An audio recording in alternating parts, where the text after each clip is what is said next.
Too Cool, written by D20.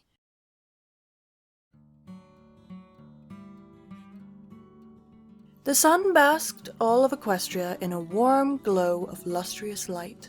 Clouds drifted lazily upon the horizon, while the pale blue sky welcomed all into the promise of a new day.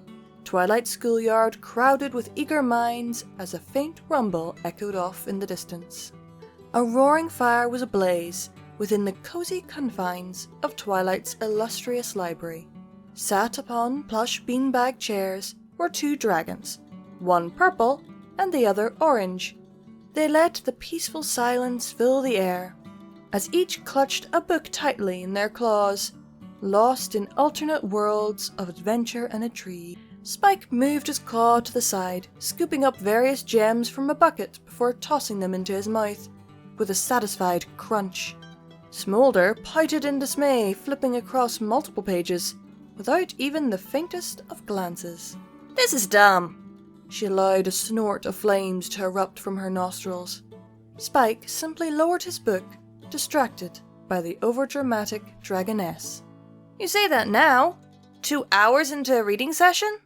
He chuckled softly, with a fanged grin of amusement.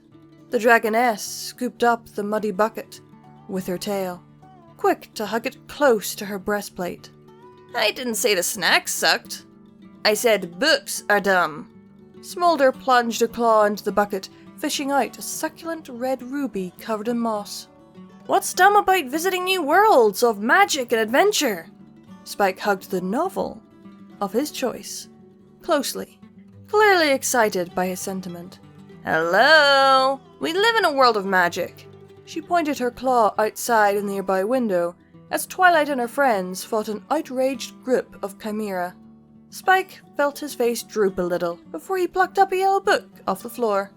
"How about a book with a reindeer learning to fly?" A dorky snort escaped his snout with untold glee. "I flew here. It wasn't great." Smolder rolled her eyes before her head flung back out of pure boredom. Spike shrugged, defeated, as he knew this hangout session was dying quickly. "I'm sorry for choosing such a dumb thing to share." He felt his cheeks burn red in embarrassment for showing his intellectual side. "Nobody wants to read about magic, adventure, or dragon princesses." Smolder felt her ears perk up in interest as those words escaped his lips. "Dragon princesses?" She felt herself nearly squeal girlishly in delight. Absolutely." She poked around the many books which littered her surroundings for such a novel. "What was I thinking? Seriously."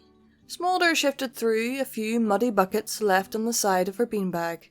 "You weren't thinking," she murmured, half-heartedly picking up a wet book on gardening from inside the trash.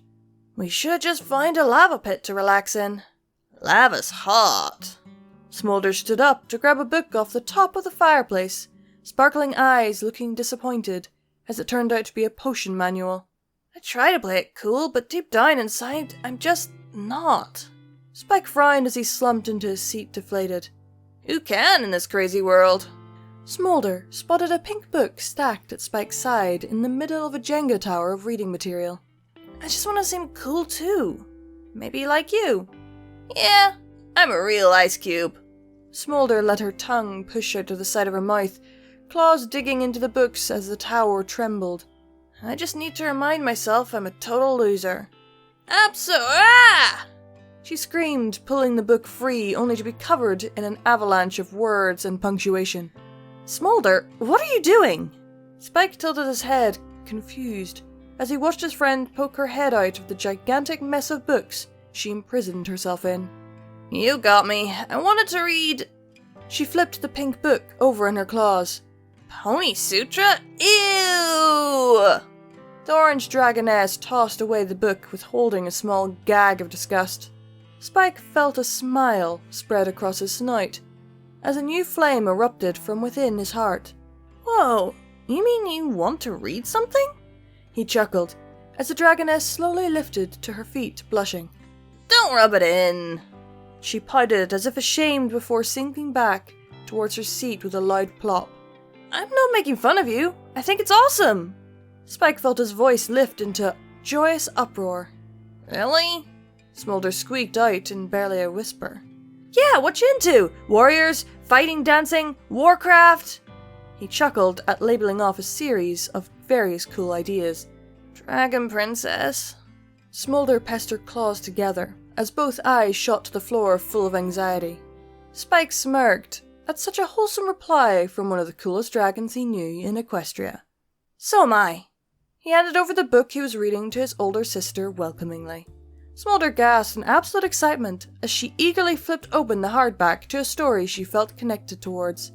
Her eyes would dart to the drake as a warm smile crossed her lips. He never judged or joked about the fact she loved such a girly premise. Instead, he was simply happy about the fact they had something new to share, that his interests could intertwine and share part of his world with someone he cared about and looked up to. She giggled to herself, surprised that such a small dragon was way more mature than she gave him credit for. Perhaps by hanging out with him, she could learn a thing or two about giving unknown experiences a fair chance. Both would soon relax back into their seats as the warmth from the fireplace engulfed them cozily. A peaceful silence filled the air around them, each allowing themselves to get transported to another world not their own. Smolder lifted blue eyes from the page momentarily to grab the drake's attention. Spike! Yeah? He replied politely. You're cool in my book.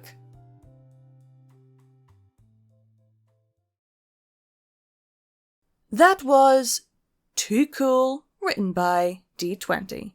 A fun little story about two dragons getting to know each other. I hope you all enjoyed, and keep watching the moon, everyone. Bye! We here at Pony&Wolf Productions thank these amazing patrons of ours for their monthly support, without which all of this would not be possible. We sincerely appreciate it, and every dollar helps, is needed, and will be used to keep us going to produce audiobooks for your continued enjoyment. It is, now more than ever, important that you support your favorite creators if possible, due to YouTube changing in a way that is not very friendly to content creators. Especially small content creators, like us. In recent months, the names you see on screen have enabled Midnight and Visual Pony to keep going and only having to sell off part of their belongings to not end up on the street. As an incentive for everyone, Visual Pony has broken a vow and has promised to read and record Fallout Equestria, Murky number 7, should the monthly support reach $1,500. To be clear, this is the absolute minimum amount needed to keep the apartment and all bills paid without starving, while a production of this size is ongoing. The estimated time for this production would be 3 to 4 years, but people already said that Project Horizons was impossible to do, right? And now look who did it, so with Pony&Wolf, you know we can finish the job. For further information on how to support us, please have a look at the description of this video, as there are also other ways, like our merch store. Sincerely and forever yours, your Pony&Wolf team.